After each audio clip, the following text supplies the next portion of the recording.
शेतकरी मित्रांनो नमस्कार. तुम्ही पाहताय ग्रेट महाराष्ट्र. तर यांचा हा व्हिडिओ जो आहे तो दुसरा व्हिडिओ आहे. पहिला व्हिडिओ तुम्ही बघितला असाल त्यावेळेस यांच्याकडे 10 म्हशी होत्या. तर मी आता आहे कळंबमध्ये, धाराशिव जिल्ह्यातील कळंबमध्ये राजमंगल डेअरी फार्मवर आहे. तर आपल्यासोबत जे दूध उत्पादक शेतकरी आहेत जे म्हैस पालन करतात मुरा म्हशीमध्ये, तर आपण त्यांची इंटरव्ह्यू घेतोय, मुलाखत घेतो की जेणेकरून त्यांच्यामध्ये अजून त्यांनी गोट्यामध्ये काय काय बदल केला, दुग्ध व्यवसाय कसे अजून त्यामध्ये डेव्हलप केला. तर आपण हा व्हिडिओ तुम्ही पूर्णपणे बघा. नमस्कार. नमस्कार. तुमचं सर्वप्रथम आपल्या ग्रेट महाराष्ट्रामध्ये स्वागत. आपला दुसरा व्हिडिओ आहे. पहिल्या वेळेस भेटल्यानंतर थोडं पहिलं वेगवेगळं होतं, तर आता काय काय बदल झाला आणि सुरुवात त्यावेळेस कशी होती, आता कसं आहे? नमस्कार, माझं नाव अमोल जाधवर. मी कळंब तालुका जिल्हा धाराशिव येथून आहे.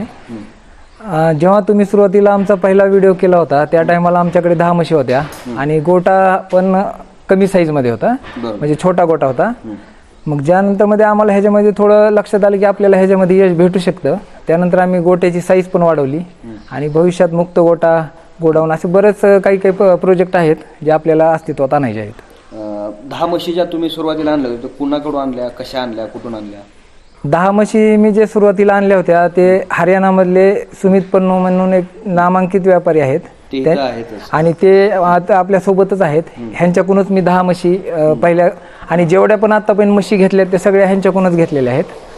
10 पासून आता किती म्हशी आहेत टोटल? आता माझ्याकडे 25 म्हशी झालेल्या आहेत आणि 25 वासरं पण आहेत. म्हणजे सुमित सर कैसे हो? नमस्कार सर, मैं महाराष्ट्र में आए हो अभी के मतलब? सर आते हुए तो बहुत साल हो गए हैं. वो जन्मभूमि है, कर्म भूमि है. अपने मूल सर हमने पहले वीडियो बनाया था पिछले साल इनका, जब बिल्कुल फ्रेशर थे, ना इस लाइन के बंदे थे ये. और पिछले कुछ महीने पहले जब ये भैंस लेने आए अपने पास अक्टूबर में, इनको इधर एक कुछ नया करने के उसमें अपने कलम तालुका का बेस्ट शेतकरी का अवार्ड भी मिला है. तो काफ़ी बंदों के मन में डाउट ये रहता है कि भाई उधर से भैंस आएगा, सेट होएगा नहीं होएगा, बिजनेस कैसा है. जो सभी के लिए जीता जागता है उदाहरण इधर ये बन चुके हैं. जब इस लाइन का बंदा ना हो जिसने पहले भैंस ना भी रखी और फिर भी मेहनत करके, फिर ये मैं ये नहीं बोलूँगा कि मैंने कुछ अलग कर दिया. इनकी इस चीज़ के पीछे इनका मेहनत है सीधा सीधा. और इन्होंने आप देख रहे हैं सक्सेस करके दिखाया है. हम पिछले साल एक बिल्कुल छोटा सा गोटा था, भैंस तो 25 है इनके पास, लेकिन अब गोटा इन्होंने 60-70 का बना चुके हैं. वो भी आनी ही है.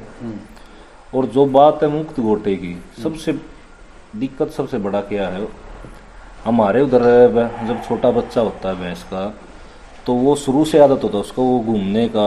हमारे उधर तालाब हैं, इधर तालाब देखने को मिलते नहीं है. तो इधर आके एक तो वो एक गवान पे बंद के बैठ गया, तो उसको स्ट्रेस आएगा.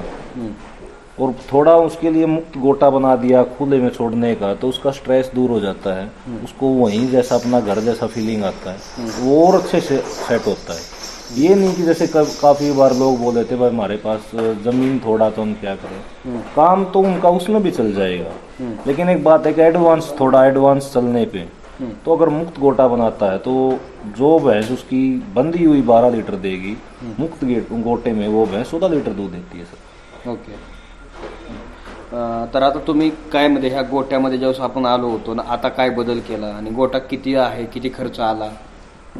सुरुवातीला जेव्हा आला होता तेव्हा आमचा 30/80चा गोटा होता. आता गोटा आम्ही 70/80चा टोटल केलेला आहे आणि ह्याच्यामध्ये मला आर्थिक भांडवल भरपूर लागलेलं आहे आणि अजून पण त्यात काही गोष्टी राहिलेल्या आहेत. जसं आता सुमित शेठ म्हणले की मुक्त गोटा, जो माझं काम चालू आहे तो मुक्त गोटा झाल्यानंतर मग ते म्हणल्याप्रमाणे म्हशीवरचा थोडासा स्ट्रेस कमी होऊन दुधाला आणि त्यांच्या आरोग्यावर पण चांगल्या प्रकारे फायदा होतो आपल्याला. त्यामुळं ह्या गोष्टी प्रत्येकाला करणं गरजेचं राहतं आणि ह्याच्यावरचा माझा खर्च म्हणजे भरपूर झालेला आहे. 15 लाख रुपये गेलेले आहेत गोट्याला सगळा, कारण ही आमची जमीन थोडीशी काळी असल्यामुळे इथं खर्च थोडा जास्त आलेला आहे. आणि ह्यामध्ये आता टोटल किती जनावरं बसतील मग? ह्यामध्ये मला 60 ते 70 म्हशीचा गोटा मी केलेला आहे. म्हणजे हे पुन्हा पुन्हा काम होऊ शकत नाही म्हणून एकदाच थोडंसं आर्थिक भांडवल गोळा करून आपलं ते केलेलं आहे. मुक्त गोट्याची संकल्पना कशी काय सुचली तुम्हाला आणि त्यामध्ये म्हशी राहू शकतात का? मुक्त गोट्यामध्ये सुरुवातीच्या जर बांधलेल्या म्हशी असल्या तर 1-2 दिवस त्रास देतात, पण त्यांना एकदा सवय लागली की हरियाणामध्ये पण मी बघितलंय म्हशीला दावं नसते, काही नाही, अशाच मोकळ्या फिरत असतात. इथं सुद्धा आपल्याला फक्त सुरुवातीचे 1-4 दिवस थोडं लक्ष द्यावं लागतं, तिथं एक माणूस ठेवावा लागतो, बाकी काही प्रॉब्लेम नाही. आणि आमचे मित्र आहेत इंदापूरचे रोहित शिंदे म्हणून, आम्ही पैलवान पण म्हणतात त्यांना, त्यांच्या मुक्त गोट्या म्हणजे त्यांनी केलेला पण मी पाहिलेला आहे, त्याच्यात पण बऱ्यापैकी त्यांना रिझल्ट आलेला आहे मुक्त गोट्याचा. तुम्हाला जर ते त्यांचा व्हिडिओ पण आपण बनवलेला आहे, सुमित सर आम्ही गेलो हो, तिथं हो. बघितलं हो, हो. त्यांच्या म्हशी वगैरे. तर आता रेट काय, रेट अभी कम है क्या, कैसा है मतलब उधर? सर रेट का पता है क्या, इधर बहुत से व्यापारी हैं और व्यापारी का काम तब चलेगा जब इधर के कस्टमर को वो अपने पास रोकेगा. अभी आपने काफी वीडियो देखा होगा, व्यापारी बोल रहे हरियाणा मत जाओ. क्यों नहीं जाओगे, क्यों नहीं जाओ? सोना तो सोने के भाव में मिलेगा, लोहा लोहे के भाव में मिलता है, उसको किसी टाइम ले लो. इतना हो सकता है आज जो सोना लाख रुपए का है वो 2 महीने बाद 1,02,000 का हो जाएगा, थोड़ा डाउन आएगा तो 98,000 का हो जाएगा. इतना ही है. जितना प्रोपगेंडा वो बनाते इतना होता ही नहीं है सर. लेकिन उनकी भी तो, उनको अपना काम चलाना है तो वो चलेगा कैसे? इधर के शेतकरी को डराएंगे, अपने पास रखेंगे, तो उधर मत जाओ, भैंस महंगा मिलता है, हम सस्ता दे देंगे. तो वो भी तो वहीं से मेरे जैसे आदमी से ही तो लेंगे. ये तो है नहीं कि वो अपने आप ले आएंगे, तो उनको सस्ता कैसे मिलता है? शेतकरी का समझना चाहे तो वो आपको सस्ता भैंस दे रहा है, तो ला तो वो भी हरियाणा से ही रहा, वो आपको सस्ता कैसे दे देगा? मैं डायरेक्ट शेतकरी को जो भैंस 1 लाख की दे दूंगा, दिला दूंगा, वो आदमी जिसने पैसा लगाया वो उसको 1 लाख की दे देगा? नहीं देगा, कोई भी नहीं देगा. तो यही लोगों को समझाना है सर. अभी क्या रेट चल रहा है मतलब? अभी ये मान के चलो सर, लगभग अच्छी भैंस का 1,20 से 1,40 के बीच में, जिसको हम भैंस अच्छी मानते हैं, ब्रीडिंग के टाइप में भी उसका कास्ट क्वालिटी, सड क्वालिटी, हाइट लेंथ अच्छा हो, दूध भी 14-15 लीटर हो, तो उसका 1,20 से 1,40 रेट है. और काफ़ी लोग अभी भी 2 दिन पहले के इंसिडेंस हुआ है मेरे साथ. वो बंदा मेरे से 1 महीने से बात कर रहा था, तो हरियाणा गया हुआ है किसी और के पास. उसने मेरे को वीडियो भेजा, भी आप मेरे को महंगा रेट बोल रहे हो भैंसों का.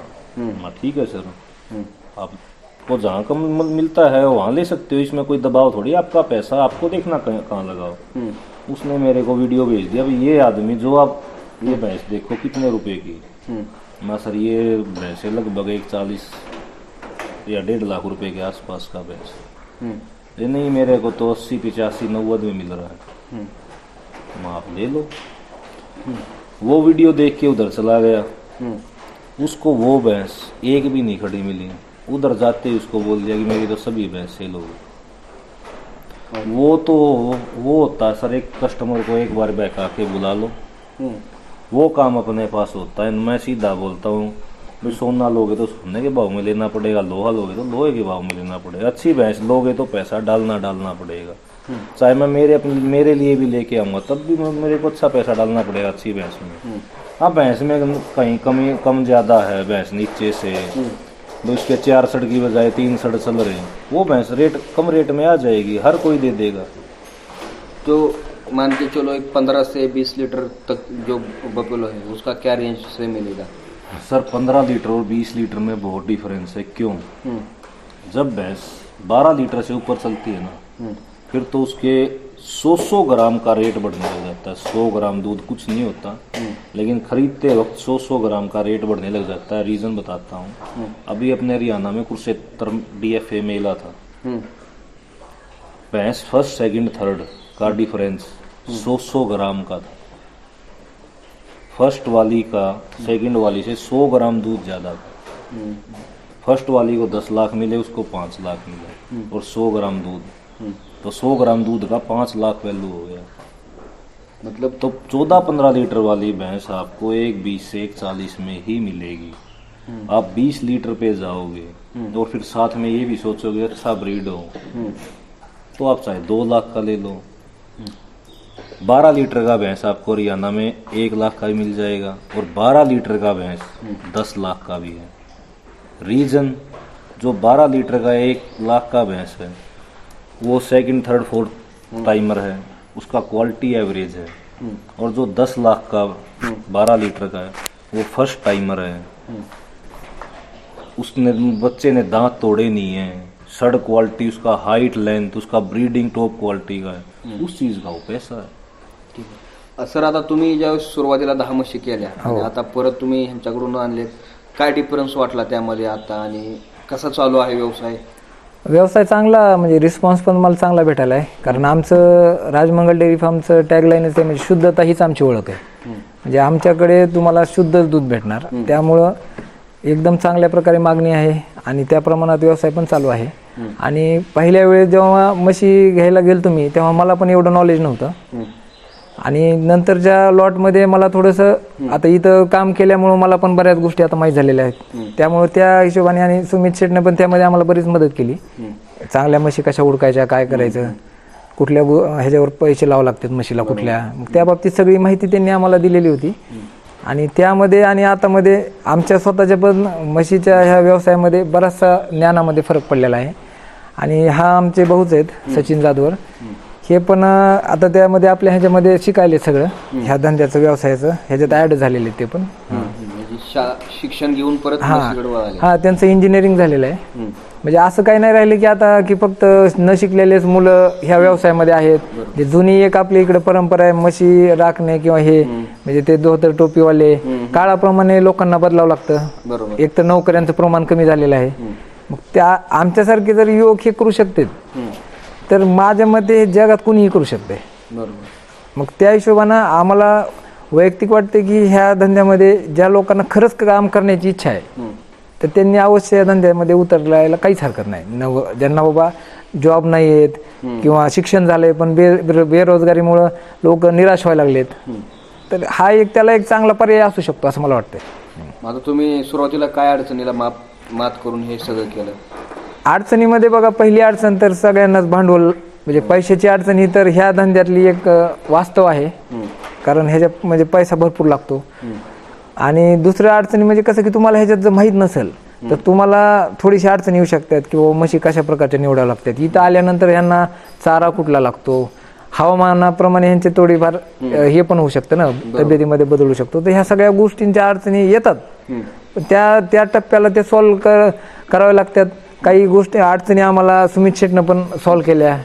सुमित शेट जरी तिथं हरियाणात असले तरी आमच्या गोट्यावर त्यांचं लक्ष असतं की बाबा काय कमी जास्त असलं तर ते पण सांगतात. आणि त्यामुळे सगळं व्यवस्थित चालू आहे. सध्या अडचणी आल्या पण त्याला आम्ही टप्प्याटप्प्याने सॉल्व्ह करत गेलो.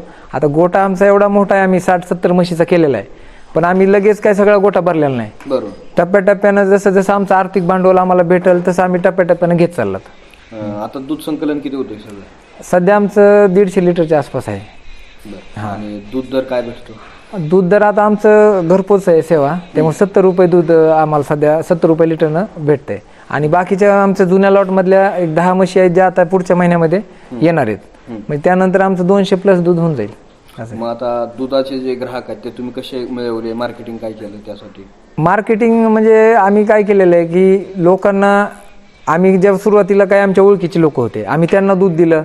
मग आम्ही मार्केटिंग आम्हाला जास्त करायची गरजच पडली नाही. कस्टमरच त्या कस्टमरला सांगत होता आमच्या दुधाच्या क्वालिटीमुळं. म्हणजे जे आम्ही दूध देतात ते मार्केटमध्ये उच्च प्रतीचं दूध, उच्च प्रतीचं फॅट, यामुळं आम्हाला ऑटोमॅटिकच म्हणजे माउथ पब्लिसिटी जास्त झाली आणि त्यामुळं आमच्या दुधाची मागणी पण वाढली. आणि आता 1 वर्ष झालं, त्या 1 वर्षाच्या काळामध्ये आमची पब्लिसिटी लोकांनीच केली, मार्केटिंग. आणि भविष्यात जेव्हा आम्ही आता ह्याच्यानंतर बरेचसे बायो प्रोडक्ट हे ते करायच्या विचारात आहेत, त्या टायमाला आम्ही मार्केटिंग वेगवेगळ्या प्रकारे अजून करणारच आहेत. त्याचं कारण मार्केटिंगचं तुमचं ऑटोमॅटिकली होण्याचं कारण तुम्ही शुद्धता देताय तेच आहे का? हां, आमच्या दुधाची क्वालिटी हीच आमची ओळख. म्हणजे मी सुरुवातीला राजमंगल डेअरी फार्मचं वैशिष्ट्य काय तर शुद्धता. म्हणजे आम्ही जे लोकांना दूध देतो ह्याच्यामध्ये जे म्हशीच्या कासातले तेच तुमच्या पोटात आहे. बरोबर. ह्याच्यामध्ये कुठलंच मध्ये काही मिक्सिंग होत नाही. आणि ह्याच्यावर लोकांचा आणि पूर्ण विश्वास आहे आमच्यावर, कारण आम्ही तशा क्वालिटीचं दूध त्यांना पुरवतोय. त्यामुळं आम्हाला त्याच्यामुळे मागणी वाढतच चाललेली. आता यांना खुराक, चारा, त्याचं नियोजन काय काय आहे? खुराकमध्ये आम्ही सरकी पेंड, हरभरा चुन्नी, मकाचा कळणा आणि चाऱ्यामध्ये आमच्याकडे हरभरा म्हणतो आपला हरभऱ्याचं बुसकट, पुन्हा घास सुपर नेपियर आणि काही प्रमाणात ऊस असतो आणि कडबा ज्वारीचा, हे सगळं मिक्स करून आम्ही टाकतो सध्या. किती टाइम देता? 2 टाईम असते. सकाळी एकदा 4 वाजता दिलं की संध्याकाळी 4 वाजता पुन्हा टाकावं लागतं. कामाचं जे स्वरूप आहे त्याला किती कामगार आहेत आणि कसं कसं असतं? सकाळी पहाटे आमचं काम चालू होतं. आमचे भैया लोक ते सकाळी 4 पासून कामाला चालू करतात. मग शेण ओढून घेणे, पुन्हा म्हशीला खायला टाकणे चारा, त्यानंतर त्याच्यावरच खुराक टाकतात. आणि त्यानंतर धारा काढणे, धारा काढून झाल्यानंतर म्हशी धुणे, त्यांचं ते बाकीची साफसफाईची कामं चालू होतात. आणि पुन्हा दुपारी त्याच टायमाला 4 वाजता संध्याकाळची कामं चालू होतात. आता आपण त्यावेळेस आल्यानंतर पण एक प्रश्न विचारला होता, त्यावेळेस पण वातावरण जरा गरम होतं. हो. तर ह्या गरम वातावरणामध्ये तुमच्या भागात तर जास्त उष्णता असते. आहे. कसं तुम्ही त्यांना हे केलं? गरम वातावरणामध्ये थोडीशी त्यांची जास्त काळजी घ्यावी लागते. मशीनना 2-3 टाइम धुवा लागतं. म्हणजे जर जास्त गरमी व्हायला लागली तर, आता हिवाळ्याच्या दिवसात कसं असते, मशीनना 1 टाइम जरी धुतलं तरी सध्या चालतंय. उन्हाळ्यामध्ये आता आपल्या मराठवाड्यामध्ये तर काय आमच्या इकडे जरा उष्णता जास्त राहते, त्यामुळे आम्हाला थोडं उन्हाळ्यामध्ये 2 वेळेस धुणं किंवा ती फॉगर सिस्टीम आता लावणार आहे मी, ह्या गोष्टी कराव्या लागतात. थोडंसं काळ किती असतो मशीनचा? मशीनवरच आहे भाकड काळ. म्हणजे आपल्या इकडे लोक म्हणतात हरियाणा म्हशीचं भाकड काळ हे, पण त्याच्यात जर तुम्हाला एखादी म्हैस थोडी हे झाली, लेट लागली तुमच्याकडून, जर गाभण व्हायला तुम्ही उशीर केला आणि ती उशिरा लागली तर भाकड काळ वाळतो. पण माझ्याकडं काही म्हशींचा भाकड काळ मी 2च महिन्याच्या आत सोडलेली आहे. म्हणजे आता लगेच पुढच्या महिन्यात ती यायला झालेली आहे. मग तिचा 2 महिने बी, कुठल्या म्हशीचा 3 महिने पण आहे. आणि एखादीचा जर तुमचं नियोजन चुकलं तर 4 महिने बी लागू शकतात. आता आपण तिकडून एखादी म्हैस 15+ किंवा 12+ आणली, हो. तर ती कंटिन्यू किती महिने दूध तेवढंच देते किंवा कसं कसं असतं ते दूध? आता सुरुवातीला कसं आहे, पहिले 3 महिने जोपर्यंत तुम्ही म्हैस लावत नाही, कुणी पहिल्या महिन्यात पण लावतं, तर एक नॅचरल माझ्याकडला अनुभव सांगतो मी की एक 12-14 लिटरची म्हैस माझ्याकडं पहिले 3-4 महिने तर रेग्युलर दूध दिलं. त्यानंतर थोडं डाऊन होतं ती गाभण झाल्यावर. मग त्या टायमामध्ये एक समजा 12 लिटरची म्हैस 10 लिटरवर येणार. तिथून पुढे 4 महिने ती त्याच ह्यानं चलती. त्यानंतर मग तिचं आटायचं पिरियडमध्ये चालू होतो. मग 2 महिन्यात मग ती कधी 4-5 असं करत करत खाली येते. आणि एखाद्या म्हशीला तर तुम्हाला बळच आटवावं लागते, म्हणजे ती आटतच नाही. इंजेक्शन सुद्धा द्यावं लागते, सोडावं लागते. अशा पण म्हशी असतात. तुम्ही कसे क्वालिटीच्या म्हशी घेता हे पण त्याच्यात मॅटर करते. असं. आणि ह्यांना गाभण वगैरे ह्याचं कसं व्यवस्थापन करता तुम्ही? माझ्याकडे हरियाणाचा रेड आहे आणि त्याच्याकडूनच मी सगळ्या म्हशी भरून घेतो. कारण माझ्याकडे सिमेंटचा मी जास्त वापरच केलेला नाही. मी त्याच टायमाला हरियाणातून एक चांगल्या प्रतीचा सुमित शेटने एक रेडा पाठवला होता. त्याच रेड्याच्या ह्याच्यावर माझं सगळं इथलं म्हशी भरवण्याचं काम चालतंय सगळं त्याच्यावर, आणि व्यवस्थित मला रिझल्ट पण आलेला आहे त्याचा. आता तुमच्या गोट्यामध्ये सगळ्यात जास्त दूध देणारी म्हैस आणि कमीत कमी किती देणारी आहेत? म्हणजे गेल्या वेळेसचा जो पहिला लॉट होता तेव्हा कमीत कमी 10 लिटरची म्हैस होती माझ्याकडे, आणि जास्तीत जास्त 16 लिटर पर्यंतची म्हैस आहे. ह्या रेंजमधल्याच म्हशी मी माझ्याकडे आहेत. जे जास्त दूध देते त्याची काय विशेष काळजी घ्यायला लागते का? नाही, माझ्याकडे तर बघा सगळ्या म्हशींना सारखंच ट्रीटमेंट आहे. म्हणजे 16 लिटर वालीला पण तेच खाद्य आहे, तेच हे आहे, आणि 10 लिटर वालीला पण तेच आहे. आता फक्त कसं आहे, 10 लिटर वाली म्हैस आहे म्हणजे ती पहिला रो आहे, म्हणजे फर्स्ट टाइम आलेली, ती सेकंड टाइमला वाढणारच आहे. बरोबर. हा फरक आहे फक्त त्यामध्ये. टोटल किती इन्व्हेस्टमेंट झाली आतापर्यंत? टोटल याच्यामध्ये भरपूर इन्व्हेस्टमेंट झालेली आहे. एक म्हशीचीच 30-1 लाख रुपये गेलेले आहेत. म्हणजे म्हशीच 30-31 लाख तर म्हशीचेच आहेत, आणि 15-1 लाख ह्याचे बाकीचं पण ट्रॅक्टर, म्हणजे तशी बरीच इन्व्हेस्टमेंट झालेली आहे. ते आमचे हे बंधू आहेत, ह्यांनी सहकार्य काही केलेलं आहे, त्यांना पण आता ह्या धंद्यात पूर्ण आहेत, त्यामुळं व्यवस्थित चालू आहे सध्या. आता काय काय लोक असे आहेत की त्यांना स्वतःला काय ह्या व्यवसायामधलं करायला येत नाही, पण त्यांना कामगार ठेवून करायचं आहे, तर त्याविषयी तुमचं काय मत आहे? कारण कामगार तर बऱ्याच लोकांचं आम्हाला पण कॉल येतात की कामगार टिकत नाही वगैरे, तर ते आणि तुमचं जे कामगार आहे त्यांना तुम्ही कसं हँडल करता? तर कामगाराचं कसं आहे माहिती आहे का, की ते बरंचसं तुमच्यावर आहे. आता आम्हाला कामगार सुमित शेट पुरवतात, त्या कामगाराची आम्ही पण व्यवस्थित काळजी घेतात. आणि काही कामगार तुम्हाला एखादाच, आता जसे तुमची म्हणला तर ओरड पण येऊ शकते, सगळेच काही व्यवस्थित असतात असं नाही, पण चांगल्या कामगाराकडे तुम्ही थोडं लक्ष व्यवस्थित दिलं तर कामगाराची काय अडचण नाही, असं मला वैयक्तिक वाटतं या धंद्यामध्ये. आणि आमच्याकडं जसे आलं तसंच आता आमचा लेबर आहे पिंटू, तर हे पहिल्या दिवसापासून आहे आणि आज पण आहे. म्हणजे असं काही नाही की प्रत्येक लेबर पळूनच जातो किंवा राहतच नाही, असं काही नाही. तुम्ही त्याला कसं ट्रीटमेंट देता, तुमची त्यासोबत वागणूक कशी आहे, म्हणजे तुम्ही त्या शेवटी त्याला पण माणूस की सारखं थोडंसं वागवलं पाहिजे. काय लोक जनावराला जास्त काळजी घेतात, माणसाला कमी आपल्या इकडली. त्यांना पण थोडंसं जरा म्हणजे म्हणजे कधी कधी त्यांना पण थोडंफार समजून घ्यावं लागते. एखादी गोष्ट कमी जास्त झाली तर सांभाळून घ्यावं लागते. ते नाही सांभाळलं तर मग थोडंसं क्लॅशेस तर कुठेही होता, तो घरात जमत नाही लोकांचं. मग हे तर एवढं मोठं आपल्याला चालवायचं म्हणल्यावर थोडंसं सांभाळून घ्यावं लागतं आपल्याला. त्यांना किती पगार देता मग? त्यांना त्यांच्या म्हशीवर ज्या रेट प्रमाणे मी त्यांना पगार देतो असं आहे. तिथं म्हशी घेताना तुम्ही काय काय बघितलं, म्हशी चेक कशा केल्या किंवा तिथली प्रोसेस काय होती? तिथं सुरुवातीला आम्ही सुमित शेठच्या इथं गेल्यानंतर सुमित शेठ आम्हाला प्रत्येक गावोगावी फिरवतात. ज्या गावामध्ये एखादी चांगली म्हैस असली सुमित शेठ मग तिथं आम्हाला नेतात. मग तिथं एखादी म्हैस आम्हाला आवडली, मग तिथे बाबा कास कशी आहे, कासावर शिरा आहेत का, चमडी कशी आहे, आणि 2-3 टाइम तिचं दूध बघून ह्या गोष्टीवर आम्ही ठरवतात. आणि एखाद्या म्हशीमध्ये जर आम्हाला वाटलं की ही म्हैस चांगली आहे किंवा नाही, जर सुमित शेठला वाटलं की ही नाही बाबा ही एवढी काही चांगली नाही, तर ते पण आम्हाला सांगतात ही म्हैस घेऊ नका. त्यांना काही डाऊट आला तर ते पण सांगतात. म्हणजे त्यांच्या मदतीनं आणि आम्हाला काही जे काही थोडंफार कळतं ह्याच्यातून आम्ही म्हशी सिलेक्ट करतात. तुम्हाला पुरस्कार वगैरे का भेटला होता, ते कशा संदर्भात होता? तो पुरस्कार इथंच कृषी उत्पन्न बाजार समिती कळंब तालुक्याचा पुरस्कार होता. हरियाणा म्हशीमध्ये वाखाणण्याजोगं काम केल्याबद्दल तो पुरस्कार आम्हाला इथं भेटलेला होता. त्या टायमाला पण मी हरियाणामध्ये होतो. सुमित शेठपाशी असताना ते आम्हाला बातमी कळाली की इकडे मला पुरस्कार भेटला. मग हे आमचे बंधू आहेत, त्यांनी तो पुरस्कार घेतला होता. आणि म्हणजे चांगल्या प्रकारे काम केल्याबद्दल तो पुरस्कार आम्हाला भेटला गेला. आणि आम्ही म्हणजे ह्या क्षेत्रात नसताना ह्या क्षेत्रातलं यश थोडं आम्हाला भेटल्यामुळे ते पुरस्कार आम्हाला दिला गेला असं वाटतं. गोटे असे मशीनचे किती? इकडे कमीच आहेत, 1-2-3 गोटे असतील. म्हणजे कमी प्रमाणात, ते पण 10-20 किलोमीटर अशा अंतरावर आहेत. लोक ह्या व्यवसायाकडे वळतात का तुमच्या भागातले?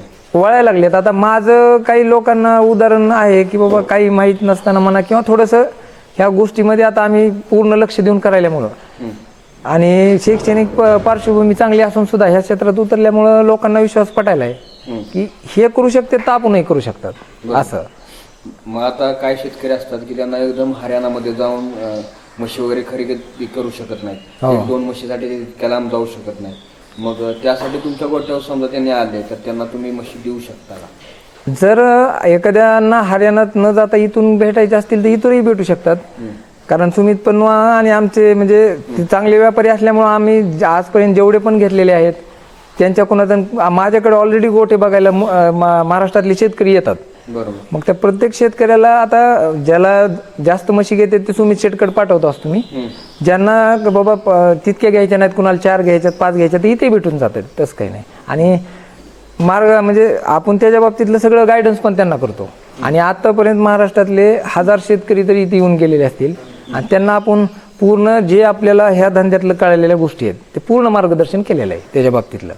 आणि कमी जास्तीला सुमित शेठ सुद्धा सगळं सांगतात, त्यामुळं काहीच अडचण नाही. जरी कुणाला तशा म्हशी पण पाहिजे असतील तरी ते इथं भेटू शकतात. एखाद्या व्यक्तीला हा व्यवसाय करायचा आहे त्यांनी बेसिक काय नियोजन केलं पाहिजे?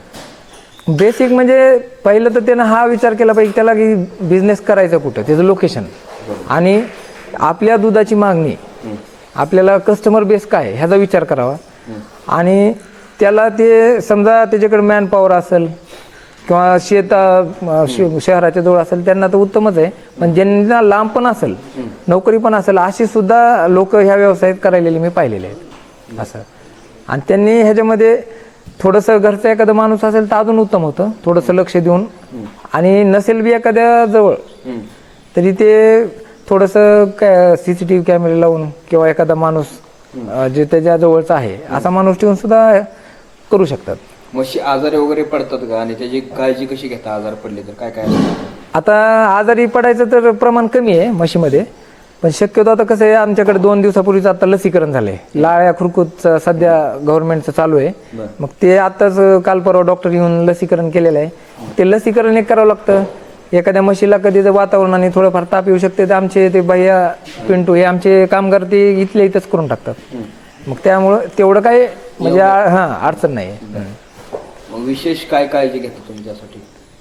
विशेष म्हणजे गोट्याची स्वच्छता, म्हशी धुणे, ज्या त्या टायमाला तुम्ही गोटा स्वच्छ ठेवणे. बरेच गोटे आता आपण गोट्यामध्ये बसलात इथं म्हणजे गोट्यात बसून सुद्धा ना आपल्याला एवढं फ्रेश वाटतं की काही घाण स्वच्छता.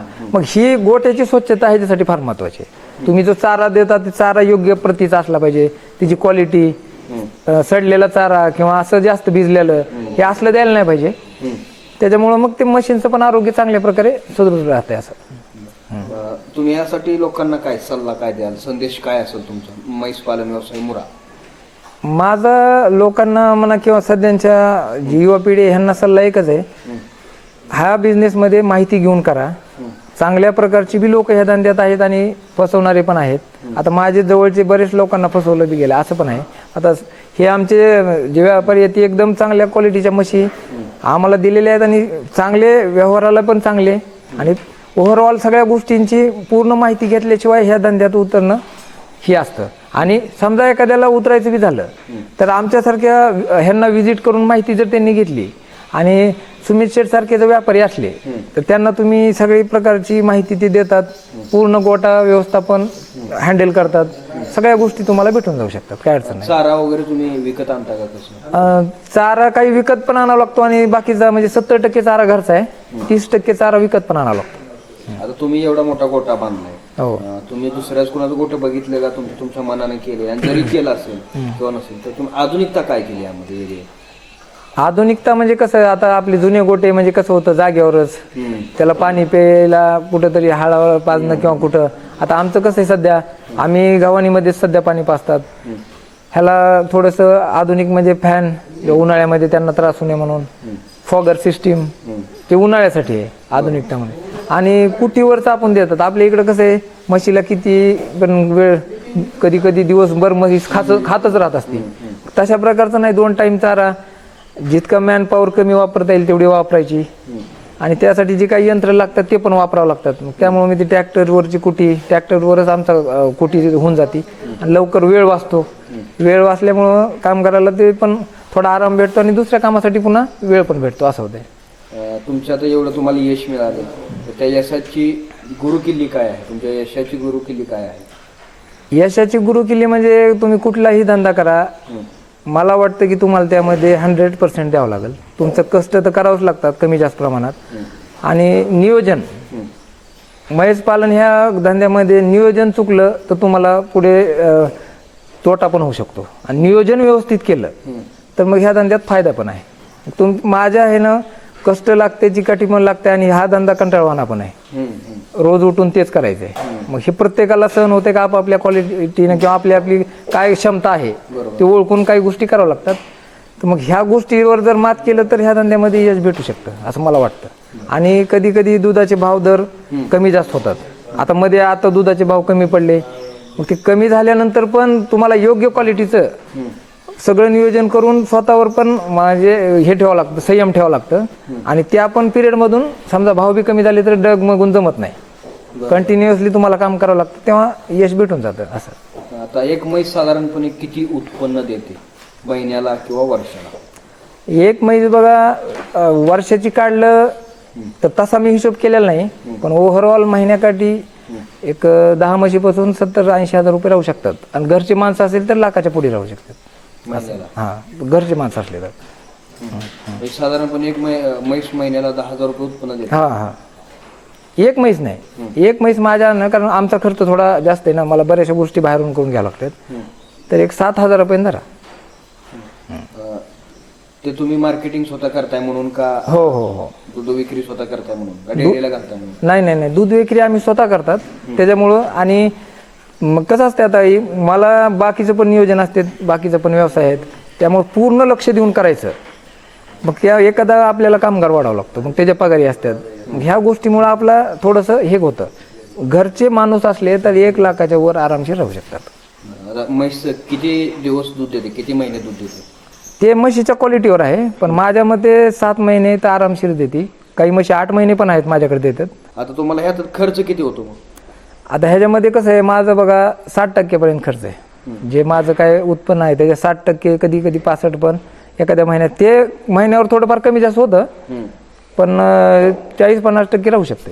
40%. तुमचं एवढं सगळं गोटाचं तुमच्या 25 म्हशी, तर महिन्याला किती तुम्हाला भेटतात? मला सध्या बघा 1.25 लाखाच्या आसपास आहे माझं उत्पन्न. 25 म्हशी. कारण माझा खर्च पण जास्त आहे. काही लोकांना हा खर्च कमी बी होऊ शकतो, काही लोक 1.5 लाख पण कमवणारे आहेत. पण त्यांचं नियोजन, घरचं सगळं, या सगळ्या गोष्टी नियोजनबद्ध केल्या तर अजून चांगलं ह्याच्यात उत्पन्न मिळू शकतं. तुम्हारे पास मतलब अभी बफेलो मिलता है तो क्या सलाह देंगे शेवट का, मतलब क्या प्रोसेस रहेगा? प्रोसेस तो सर पहले तो ये है, आज जैसे हमने पहले वीडियो बनाया था इनका, आज वीडियो बनाने का सबसे मेन मकसद तो ये है, इधर आजू बाजू 200 किलोमीटर 400 किलोमीटर किसी भी भाई को भैंस चाहिए है, पहले तो एक अपना डेयरी फार्म का प्रमोशन था, सीधा सा बात है। अब आप इधर आके हर चीज अमूल सर के पास समझ के पहले इधर गोटे पे विजिट करो, भी जिसको भी भैंस लेना है, जिसको गोटा बनाना, गोटे एक तो हम उसको बताएं, एक वो उसका मॉड्यूल देखे, उससे अच्छा सीखेगा। तो जिसको भी भैंस लेना, मेरा पहले तो राय यही है, इधर के आसपास जो भी 100 200 300 किलोमीटर का शेतकरी भाई है, पहले इधर आके विजिट करे और इनकी राय ले। क्यों, नॉलेज हर काम में बहुत काम आती है। आप जितना नॉलेज लोगे आप उतना ही, थोड़ी देर पहले भी यही तो कह रहे थे कि मैं 1.25 लाख रुपए बचा रहा हूँ, 25 मैसी गोटे ऐसे भी हैं जहाँ मेरा ही भैंस गया हुआ है, वो 2-2 लाख रुपए बचा रहे हैं। इनका बात बिल्कुल बरोबर है कि नियोजन पे डिपेंड रहता है।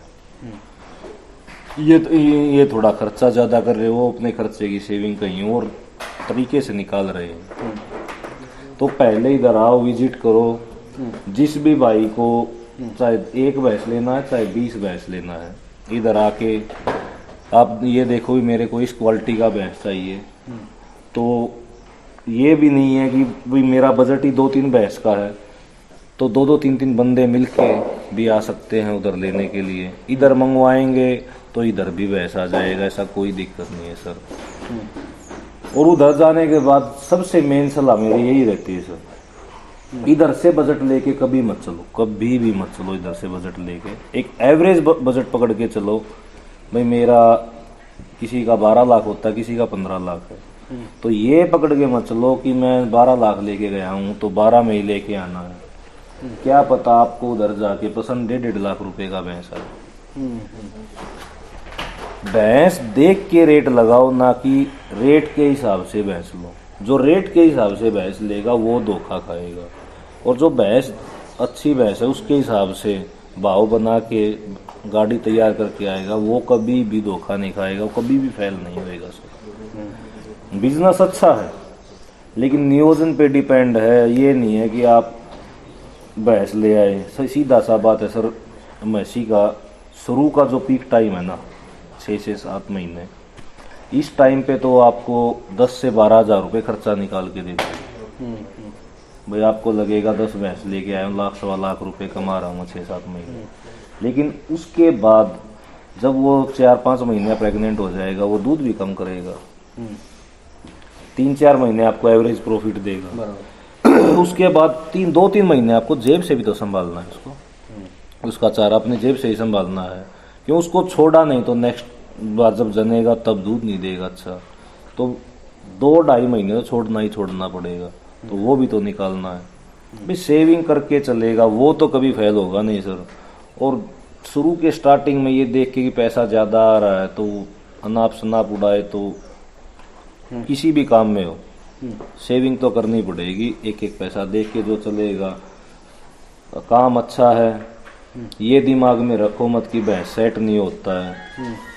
अपना सबसे प्लस पॉइंट क्या रहता है सर, जिसको भी गोटा करना है लेबर मिलेगा, फिक्स लेबर मिलेगा जो अपने पास से भैंस लेके आएगा। पहले तो मैं भैंस कोई भी देता रहा ना, मैं लेबर फिर भी देता। अब मेरे पास खुद काम इतना है कि मेरे पास परवड़ता है लेबर का टेंशन दूर रहता है अपने पास से।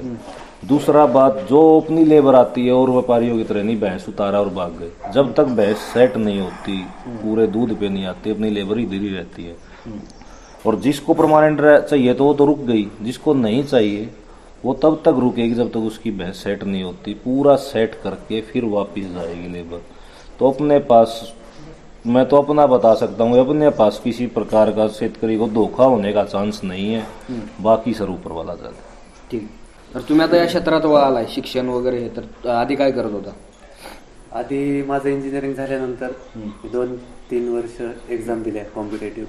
नंतर लॉकडाऊन झालेलं, जॉबचं पण सध्या संख्या कमी झालेली, जॉबची विद्यार्थ्यांची संख्या वाढत गेलेली आहे.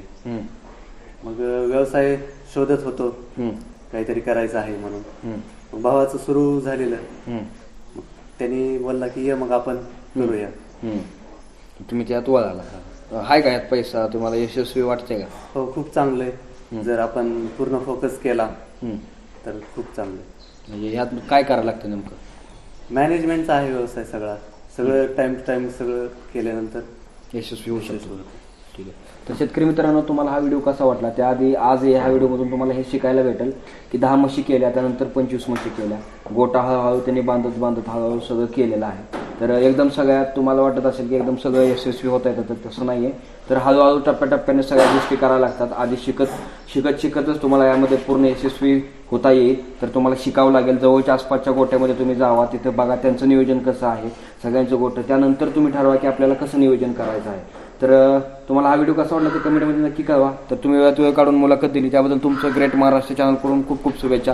तुम्हाला सर पुढं अजून असाच व्यवसाय वाढवत राहा, त्यासाठी पण शुभेच्छा. धन्यवाद. धन्यवाद.